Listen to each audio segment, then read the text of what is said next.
창세기 9장 18절에서 29절.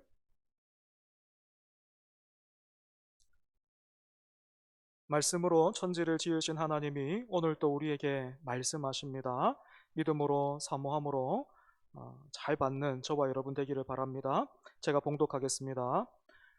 방주에서 나온 노아의 아들들은 셈과 함과 야벳이며 함은 가나안의 아버지라. 노아의 이 세 아들로부터 사람들이 온 땅에 퍼지니라.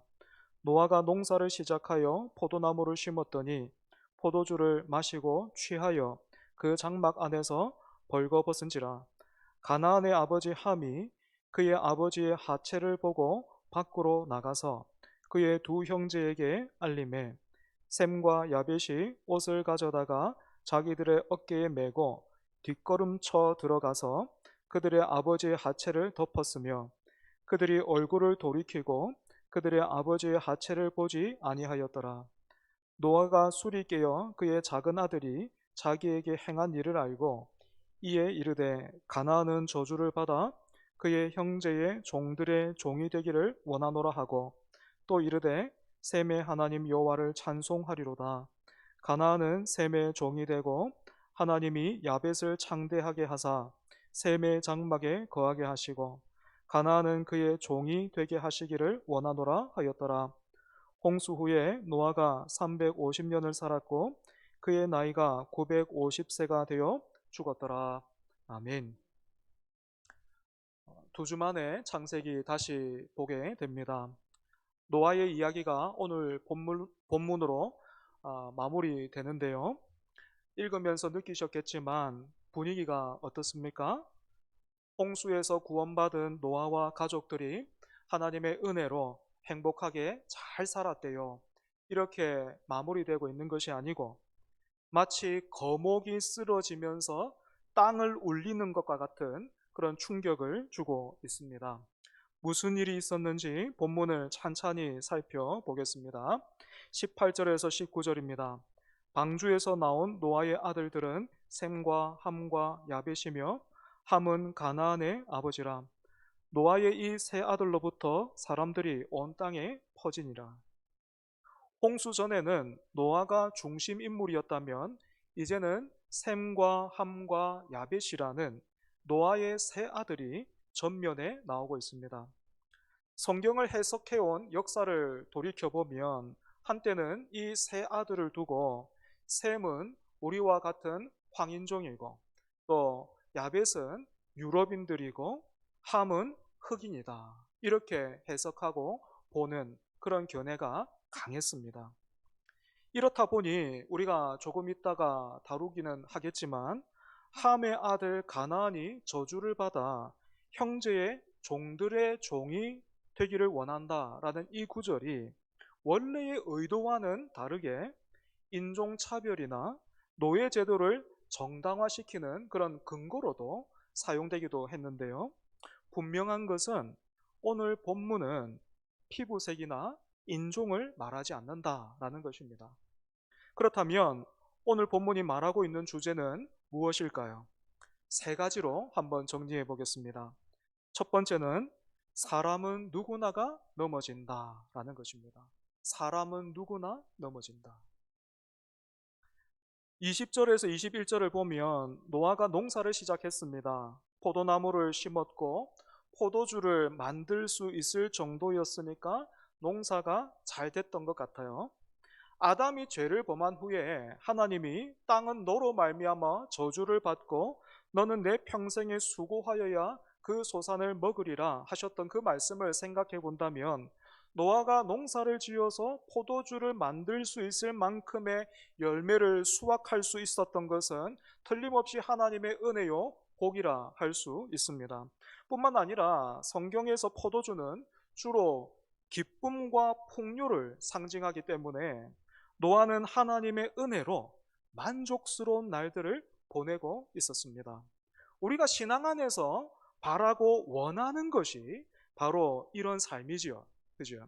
하는 일들 잘 되고 평안하고 기쁨과 또 풍요로움을 그렇게 누리는 것, 이것이 우리가 신앙 안에서 바라고 또 구하는 그런 삶이지 않습니까? 그런데 성경에서 사람이 언제 실수하고 넘어지는가 하는 것을 우리가 보면 고난이나 환난 때문에 사람이 망하고 쓰러지는 것이 아니고 평안함에 취해서 넘어지는 것을 종종 보게 됩니다. 다윗을 예로 한번 들어볼까요? 다윗이 사울 왕을 피해서 도망 다닐 때는 정말로 깨어 있었어요. 그죠? 정말로 하나님 의지하고 민감할 때 민감하고 둔감할 때 둔감하면서 그렇게 다윗이 그 영혼이 하나님 앞에서 살아 있었습니다.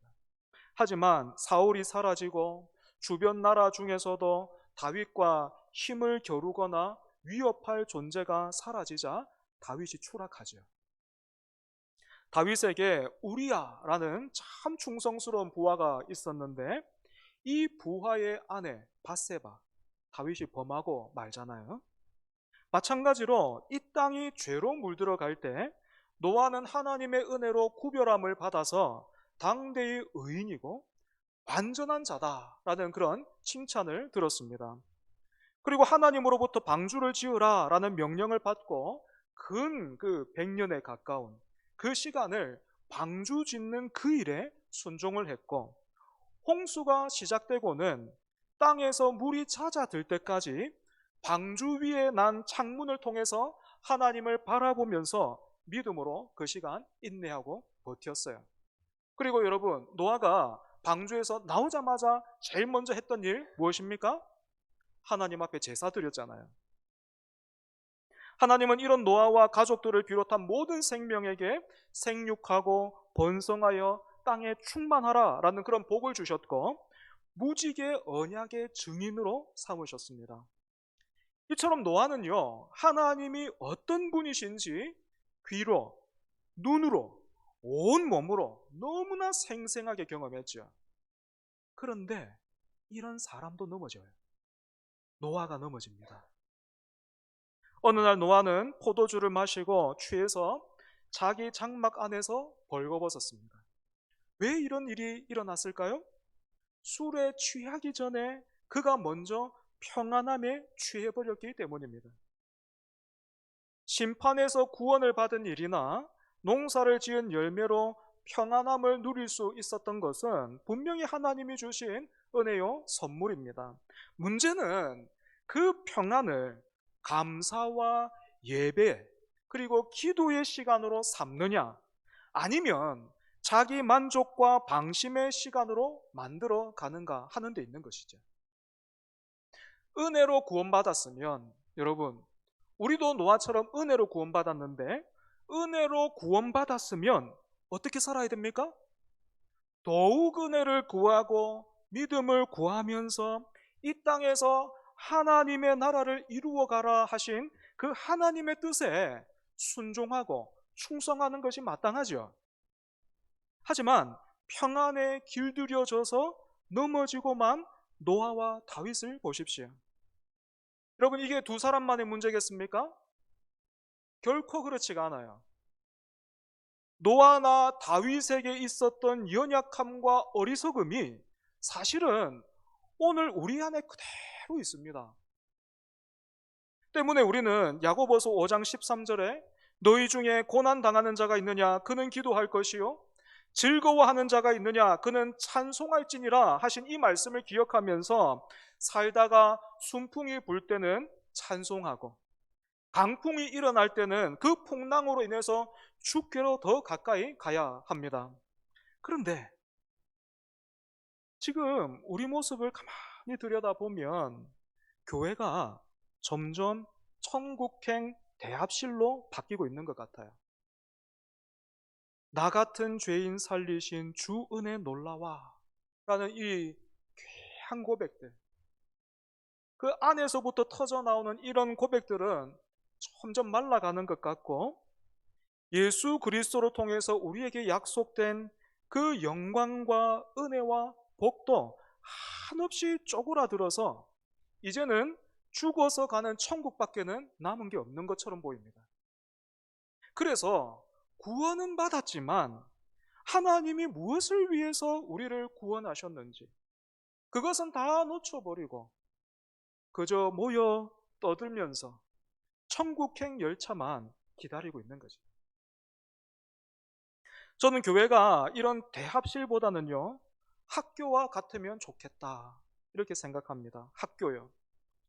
예수님을 구주로 믿으면 그때부터 천국만 기다리면 되는 게 아니고 하나님의 자녀로 거듭나서 1학년에 입학하는 거예요.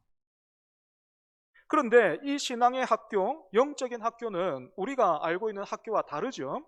아이들이 다니는 학교는 한 해가 지나가면 자연스럽게 학년이 올라가지만 이 신앙의 학교, 영적인 학교는 그렇지가 않아요. 그래서 교회에 보면 구원은 받았는데 만년 1학년인 사람이 있고 교회에 출석한 지 얼마 되지 않은 사람이 어느새 3학년, 4학년 이렇게 되어 있는 것 보게 됩니다. 여러분, 가슴에 손을 한번 얹고 여러분은 지금 몇 학년 정도 된다 생각하십니까? 여러분은 몇 학년이십니까? 지난 월요일에 아이들과 함께 다녀올 곳이 있어서 초등학교 앞에서 제가 아이를 기다리고 있었습니다. 약속한 시간에 이제 둘째가 학교 마치고 차에 탔는데 타자마자 막 얘가 웃어요. 무슨 일인가 들어봤더니 자기가 이제 하교하는데 앞에 3학년쯤으로 되는 애들이 그 1학년이 막 뛰어 놀고 있는 걸 이렇게 보고 있더랍니다. 그러다가 3학년이 그 1학년 친구들을 보면서 한마디를 했는데 그걸 우리 둘째가 듣고 어이가 없어가지고 막 웃었던 거예요. 참고로 우리 집 둘째 초등학교 6학년입니다. 3학년이요. 자기 앞에서 막 뛰어다니는 그 1학년 보고 뭐라고 한지 아십니까? 요즘 애들은 힘이 남아 도나 봐. 3학년이 1학년을 보고 이렇게 말한 것도 참 우스운데 이걸 보고 어이없어 하는 6학년도 만만찮죠?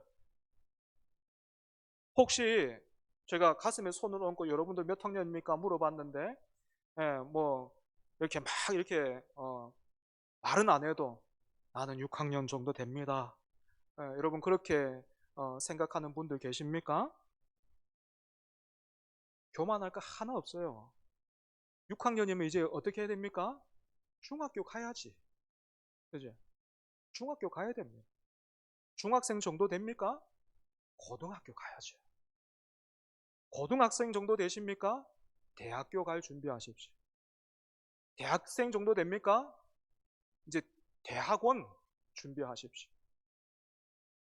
그리스도의 장성한 분량에까지 자라가야 합니다.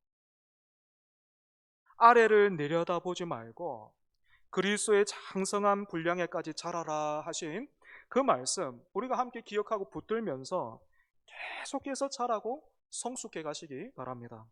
본문에서 두 번째로 살펴볼 주제는요, 우리의 믿음의 수준은 타인의 수치를 대하는 태도로 드러난다라는 것입니다. 다시 한번요. 이거 잊어버리기 쉽기 때문에 한번 다시 짚겠습니다. 우리의 믿음의 수준은 타인을 내가 어떻게 대하는가, 특히 다른 사람이 실수하고 넘어졌을 때 그 사람을 어떻게 바라보고 대하는가, 그것으로 드러납니다. 여러분 이게 헷갈리면 안 됩니다. 주일에 그 1년 12달 예배에 얼마나 참석했는가 잘하셨어요. 잘하셨어요. 성경 많이 읽는 거 참 잘하셨습니다. 날마다 새벽 기도에 동참하는 거 더 잘하셨습니다. 주방에서 수고하고 봉사하고 교사로서 그리고 또 여러 보이지 않는 곳에서 수고하시는 거 너무 고맙습니다. 그런데 여러분, 믿음은 어떻게 드러난다고요? 그런 것으로 드러나는 게 아니고 내 옆에 있는 사람, 타인을 대하는 그 자세, 그 말투, 거기에서 우리의 믿음이 드러난다는 거예요. 아버지가 술에 취해 벌거벗은 모습을 노아의 아들들 중에서 함이 먼저 봐요. 여러분 여기에서 봤다, 특히 이제 함이 아버지의 하체를 봤다 이렇게 돼 있는데, 봤다라는 이 말은요, 단순히 안부차 아버지의 장막에 들렀는데 우연히 취한 아버지의 모습을 마치 사고처럼 맞닥뜨리게 됐다. 여러분, 그런 뜻이 아니에요. 아버지의 부끄러운 그 수치, 그 모습을 주시하면서 눈으로 그 부끄러움과 수치를 하나하나 쫓아갔다라는 겁니다. 그런데 함의 잘못은 이것만이 아니죠. 아버지의 수치를 그렇게 눈과 머리와 마음에 가득 담은 이 함은 밖으로 나가서 다른 두 형제에게 이 사실을 알립니다. 여기에 나오는 알리다라는 말은요, 무슨 뜻인가 하면 선포했다라는 뜻입니다. 선포했다. 사이버 레카, 여러분 들어보셨습니까? 이 용어, 사이버 레카. 인터넷 시사 상식 사전에서 이 사이버 레카라는 의미를 찾아보니까 이렇게 정리가 되어 있더라고요. 교통사고 현장에 잽싸게 달려가는 레카처럼, 견인차를 말하죠, 그죠? 온라인 공간에서 이슈가 생길 때마다 재빨리 짜집기한 영상을 만들어 조회수를 올리는 이슈 유튜버들을 조롱하는 뜻에서 등장한 말이다. 이렇게 정리가 되어 있었습니다. 다시 말해, 이 사이버 레카, 어떤 일을 하는 사람들이죠? 말로 침소봉대해서 불을 막 이곳저곳에 막 지르고 다니는 거예요. 그래서 여러분, 이 사람들 때문에, 이 사이버 레카 같은 사람들 때문에 일부 연예인들은 극단적인 선택을 하기도 했습니다. 이에 반해 같은 상황에서 샘과 야벳, 어떤 모습 보였습니까? 아버지를 덮어드릴 옷을 자기 어깨에 메고 뒷걸음질 치면서 들어가서 덮어드렸습니다. 여러분, 나중에 뭐 초장 모임 할 때나 아니면 집에 가가지고 이 샘과 야벳이 했던 그 일 한번 그대로 재현해 보십시오. 옷을 어깨에 메고 뒤를 안 돌아보고 뒷걸음질 쳐서 뭔가를 이렇게 덮는다. 그거 시간 얼마나 걸리는지 한번 초장 모임에서 게임 한번 해보십시오. 이게 쉽지 않습니다. 샘과 야벳은요, 아버지의 수치와 실수를 어떻게 하든지 보지 않으려고 필사적으로 애를 썼던 거예요. 비유하자면 함은 방화범이었다면 샘과 야벳은 소방수였던 거예요. 여러분, 우리끼리 말인데, 우리끼리 말이에요. 솔직하게, 우리 교회는 소방수가 많은 것 같습니까? 아니면 방화범이 더 많은 것 같습니까? 우리끼리 어때요? 솔직하게, 방화범이 더 많습니까? 소방수가 더 많은 것 같습니까? 지금 머릿속에 막 누가 떠오르죠? 예, 막 이렇게 막 갈리죠, 그죠? 예, 나는 절대로 방화범은 아닌 것 같고, 이 방화범 같은 사람들이 막 이렇게 떠오르죠. 여러분, 착각하면 안 돼요. 소방수가 따로 있고 방화범이 따로 있는 게 아닙니다. 방화범 같은 사람도요, 예수님 만나고 은혜 받으면 그 사람 소방수로 변합니다. 소방수 같았던 사람도 은혜가 식어지면 예수님 만난 지 오래되면 그 사람 방화범 되는 거예요. 방화범과 이 소방수가 따로 있는 게 아니라고요. 내가 소방수가 될 수 있고요, 내가 또 방화범이 될 수 있는 겁니다. 여러분, 다른 사람들의 실수와 수치를 마주하게 될 때 여러분은 어떻게 반응하고 있습니까? 오늘 우리는 어떻게 반응하고 있습니까? 우리 교회 안에 문화를 만들어 가야 되는데, 믿는 문화를 만들어 가야 되는데 우리 교회 문화는 어떻습니까? 함이 그랬던 것처럼 눈으로 막 너무 반가운 거야. 막 저 사람 안 그래도 막 싫고 미웠는데 내가 본 게 막 정확했어. 계속 막 주시하는 거죠. 그 사람이 막 부끄러운 그 일들, 실수하는 것들 따라가면서 쫓으면서 막 즐거워하면서 결국에는 핸드폰 꺼내가지고 막 그거 가지고 선포하고 있지 않습니까? 카톡 보내고 막 전화해가지고 야 이거 아냐 홍 목사가 막 이렇게 하면서 막 여러분 선포하고 있지 않습니까? 있었던 일을 그대로 말하고 전했을 뿐이라고요? 나는 그 사람 생각해서 말해준 거라고요? 아니요. 여러분 다시 한번 생각해 보십시오. 여러분 좀 솔직하게 말씀해 보십시오. 그거 사실 못 참아서 그런 거잖아요. 우리가요, 정말로 그 사람을 그렇게 생각하고 말할 정도 됐으면 예수님 안 오셔도 됐을 겁니다. 우리는 그런 존재가 아니에요. 참기 싫고 손해보는 것 같고 보기 싫어서 결국에는 말하는 거잖아요. 잠언 18장 8절을 보면 이런 말씀이 있어요. 남의 말하기를 좋아하는 자의 말은 별식과 같아서 뱃속 깊은 데로 내려가느니라. 남의 헌담 되게 맛있다라는 겁니다. 저도요, 한때 이 별식을 얼마나 즐겼는지 모릅니다. 선배 목사님들 실수, 수치, 얼마나 풍성한지 찾으려고 하니까 얼마나 많은지 그 재료들 다 이렇게 모아가지고 씹고 뜯고 맛보고 하면서 얼마나 즐겼는지 몰라요. 그러면서 저는 그때마다 이렇게 말했어요. 나는 이런 사람과 다르다고. 나 같으면 절대로 이렇게 안 한다고. 그렇게 종종 말했고 제 자신을 믿었어요. 내가 그런 사람이라고 제 자신을 믿었어요. 경악스러운 것은요, 이때도 저는 내가 죄인이다라는 그 사실을 인정하고 있었다라는 거예요. 부인할 마음이 없었습니다. 그렇게 다른 사람의 수치와 부끄러움을 씹고 뜯고 맛보고 있으면서도 내가 죄인이다라는 그 사실을 저는 인정했다니까요. 하지만 실제로는 한 번도 내 밑바닥을 본 적이 없었던 겁니다. 그러다가 어느 순간에 하나님께서 제 자신의 실체를 깨닫게 해주시는데 제 안에 들여다보니까요, 제가 이제까지 그렇게 경멸하고 욕하고 조롱했던 모든 것들이 하나 빠짐없이 제 안에 그대로 담겨 있더라고요. 욕심과 정욕과 탐욕과 이기심과 더 할까요? 뭐가 더 있겠습니까? 다 있어요. 아무튼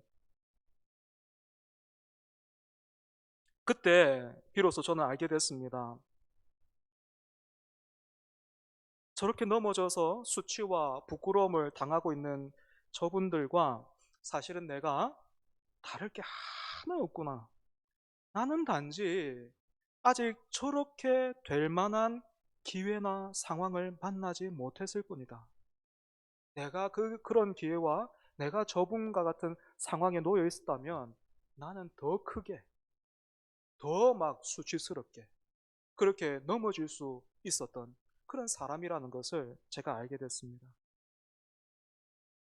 여러분, 지체들의 실수와 넘어짐을 별식의 재료로 사용하지 마시고 덮어주십시오. 여기에서 덮어주다라는 말은 그냥 못 본 채 지나가라 그런 뜻이 아닙니다. 창세기 3장을 보면 하나님이 범죄한 아담과 하와를 에덴 동산에서 내쫓으시지요. 하지만 그냥 그때 벌거벗겨가지고 니는 내한테 한 일을 생각하면 니한테는 나무 이파리도 하나도 아까워 하면서 이렇게 그냥 빨가벗겨가지고 내보내신 게 아니라 하나님이 어떻게 하셨습니까? 가죽옷을 지어 입히셨습니다. 수치를 가려주셨어요. 때문에 오늘 우리가 받은 은혜도 여러분 어떻습니까? 동일해요. 저와 여러분이 받은 게 동일하다고요. 우리가 어떻게 그 천지를 지으신 그 하나님, 거룩하신 그분 앞에 오늘 또 모여서 그 하나님을 아버지라 부르면서 그렇게 우리가 아버지라 부를 때 그 하나님이 우리를 외면하거나 부끄러워하지 아니하시고 더 가까이 오라 그렇게 부르십니까? 하나님이 우리의 수치를 가려 주셨거든요. 무엇을 통해서? 그리스도를 통해서. 그 아들을 통해서 우리의 수치를 가려 주셨기 때문에 그렇습니다. 때문에 마땅히 우리는 서로를 이 은혜로 대해야 합니다. 우리가 예수를 믿는다면 우리는 그 은혜로 서로를 대해야 합니다. 그래서 덮어준다라는 말은요, 다른 게 아니고요, 그 사람을 위해서 기도하는 것을 의미합니다. 기도해 주세요. 느헤미야가 멀리 떨어져 있던 예루살렘 동포들의 소식을 듣고 그 일을 남의 일로 여기는 것이 아니고 내 일이라고 여기고 주저앉아 울면서 금식하고 기도했던 것처럼 우리는 사랑으로, 서로를 눈물로, 또 기도로 서로를 덮어 주어야 합니다. 그게 우리 교회의 문화가 되어야 해요. 문화라는 말은 한두 사람이 하면 되는 게 아닙니다. 모두가 그 일에 동참할 때 그게 문화가 되는 거예요. 이 일이 왜 중요할까요? 본문의 세 번째 주제와 이어지는데, 그렇게 하는 것이 주님이 가신 길이고 은혜와 복을 받는 길이기 때문에 그렇습니다. 24절에서 27절을 보면 노아가 아들들에게 예언을 하고 있습니다. 사실 한 일이나 자격을 따진다면 노아는 이런 일을 하기에 합당한 사람이 아니었지만, 그럼에도 불구하고 하나님은 노아를 통해서 말씀하시기를 원하셨습니다. 25절을 보면 함의 아들 가나안이 형제의 종들의 종이 되는 저주를 받고 있습니다. 잘잘못을 따지자면 아버지 노아의 실수가 더 커 보이고, 죄는 함이 지었는데 왜 그 아들 가나안이 저주의 대상이 되는가? 이거 이상하죠. 그죠? 그래서 이게 이해가 잘 안 되니까 사람들이 어떻게 해석을 했냐면, 함의 이 죄를 더 크게, 그리고 또 가나안이 계속해서 등장하고 있으니까 가나안도 아마 이 일에 동참했을 것이다, 그렇게 풀어가요.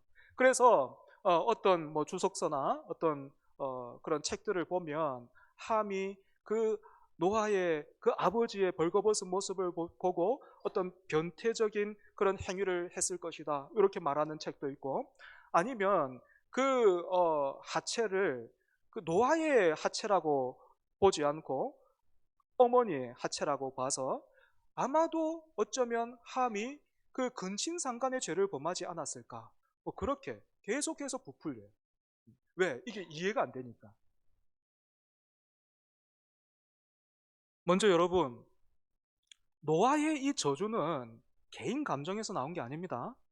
술 깨고 나가지고 자초지종을 들어보니까 괘씸한 거예요. 그래가지고 불러다가 너 이놈 자식 앞으로 저주받아라. 여러분, 이건 정상적인 아버지가 아니잖아요.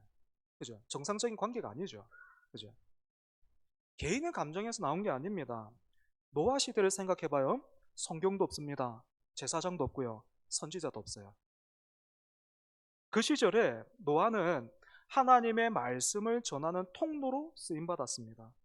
이와 비슷한 상황을 우리는 야곱이 12아들을 축복하는 그 말씀에서도 우리가 확인할 수 있죠. 그리고 저주를 받는 대상이 함이 아니고 지금 가나안이 언급되고 있는 것은, 사실 여러분 본문 잘 보면 18절부터 처음부터 이 함은 가나안과 묶여져서 나옵니다.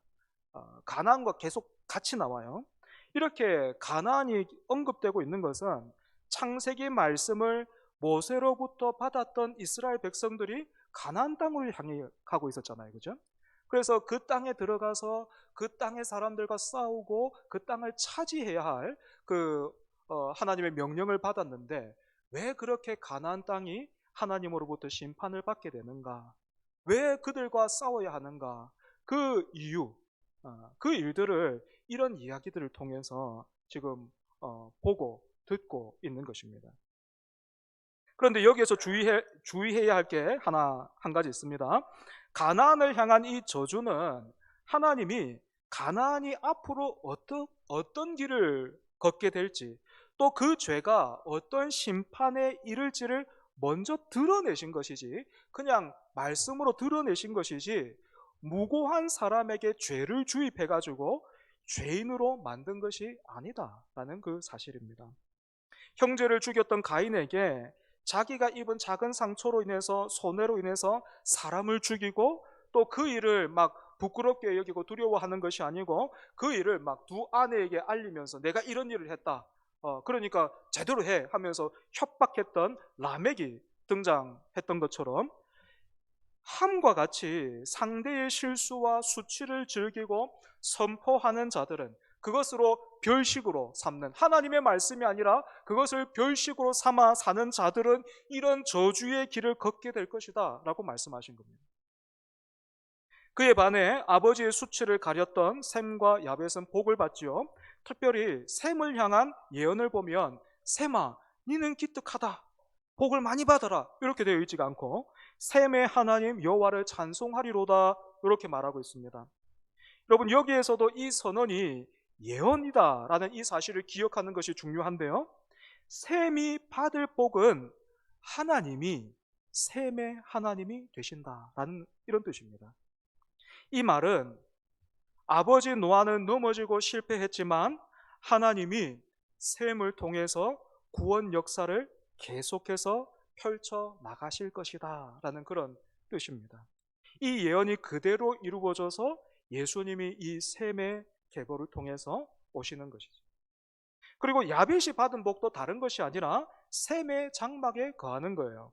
다시 말해 셈의 계보를 통해서 오신 예수 그리스도를 야벳도 함께 구주로 섬기게 될 것이다 라는 그런 말입니다. 말씀을 정리하겠습니다. 여러분, 아담도 노아도 다윗도 베드로도 예외 없이 모두가 넘어지고 실수했습니다. 때문에 여러분, 누가 내 옆에서 또는 누가 내 앞에서 넘어지고 실수한다면 다음은 내 차례구나 이렇게 생각하면 틀림없습니다. 그 사람 넘어지는 거 보면서 너무 그렇게 하지 마십시오. 다음은 내 차례다 생각하십시오. 다음은 내 차례다. 나는 더 크게 넘어질 수 있고 나는 더 크게 부끄러운 일 할 수 있고 다음은 내 차례구나. 여러분 그렇게 알아들으십시오. 그러니 어떻게 해야 되겠습니까? 다른 사람의 수치와 부끄러움을 눈으로 쫓아가면서 밖에 선포하지 말고 대신해서 어떻게 하라고요? 하나님 앞에서 오십시오. 그렇게 할 때 우리 교회는 대합실이 아니고 그저 그냥 천국행 열차 기다리고 있는 대합실, 그 대합실이 아니고 배움과 성숙과 사랑이 있는 그런 공동체로 거듭나게 될 것입니다. 그런 교회 함께 만들어가는 저와 여러분 되기를 바랍니다. 말씀을 기억하면서 함께 찬송합니다.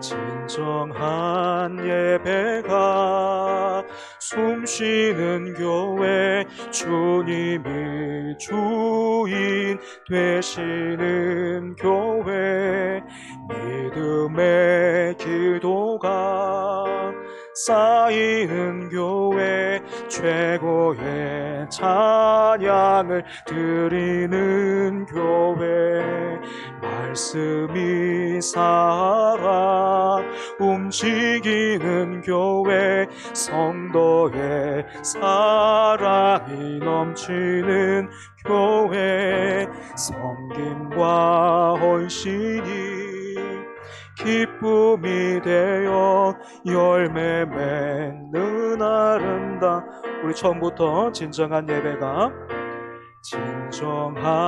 예배가 숨쉬는 교회, 주님이 주인 되시는 교회, 믿음의 기도가 쌓이는 교회, 최고의 찬양을 드리는 교회, 말씀이 살아 움직이는 교회, 성도의 사랑이 넘치는 교회, 섬김과 헌신이 기쁨이 되어 열매 맺는 아름다운 교회, 주님의 마음 닮아서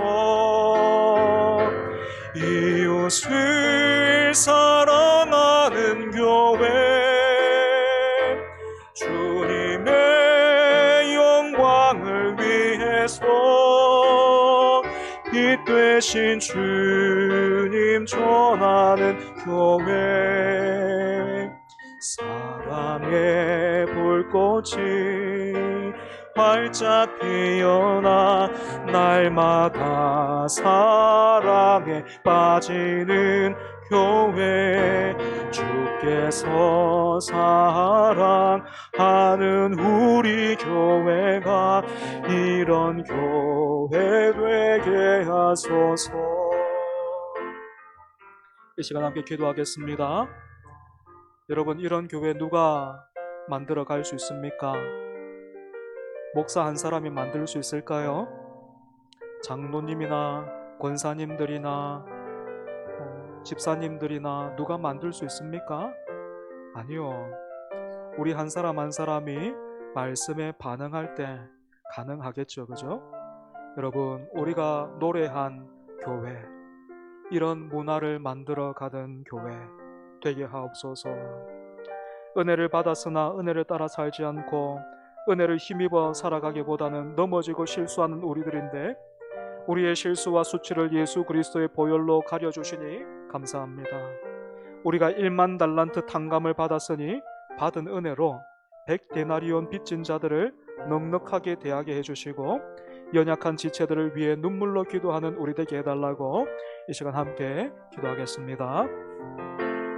아버지 하나님, 감사합니다. 복된 주일 하나님의 말씀을 성도들과 함께 예배의 자리에서 나누게 하여 주시고, 우리를 향한 하나님의 뜻과 계획이 무엇인지 하나님 우리가 확인하게 하여 주시니 감사합니다. 오늘 또 하나님 앞에 나와 하나님을 아버지라 부르며 하나님이 또 그런 우리를 외면하거나 부끄러워하지 아니하시고 맞아주시는 이 일이 그저 일어난 것이 아니라 하나님이 그 아들을 통하여서 우리의 수치를 가리우시고 우리가 받아야 할 그 죄의 형벌들을 주님을 통하여 모두 다 해결해 주셨기에, 그렇게 자격도 안 되고 조건도 갖추지 못한 우리를 그리스도의 그 보혈로, 은혜로 아버지 하나님의 자녀로 삼아 주셨기에 하나님 오늘 우리가 여기 있습니다. 하나님, 우리가 1만 달란트 탕감받은 종과 같습니다. 주님, 그럼에도 불구하고 우리가 그동안 나에게 100데나리온 빚진 자, 하나님 그 사람, 그 지체들 우리가 용납하지를 못했습니다. 그저 조금 견디는 것 같다가 마음대로 안 되면 가서 멱살 잡고 갚으라, 갚기 전까지는 내가 놓지 않겠다, 하나님 그렇게 말하면서, 그렇게 대하면서, 그렇게 손해보지 않고 울지 않으면서 하나님 세상과 다를 것 하나 없이 그렇게 우리가 살았습니다. 주여 아버지 하나님, 우리 교회가 이런 교회 되게 하여 주옵소서. 우리가 노래한 그 가사 그대로 하나님 그런 교회 되게 하여 주옵소서. 그런 교회 누가 한 사람이 만들어가는 것 아니라 우리 모두가 만들어가는, 우리 모두가 말씀에 반응해야 하는 하나님 그때에만 가능한 일임을 우리가 함께 나누었으니 주여 우리 가운데 일하여 주옵소서.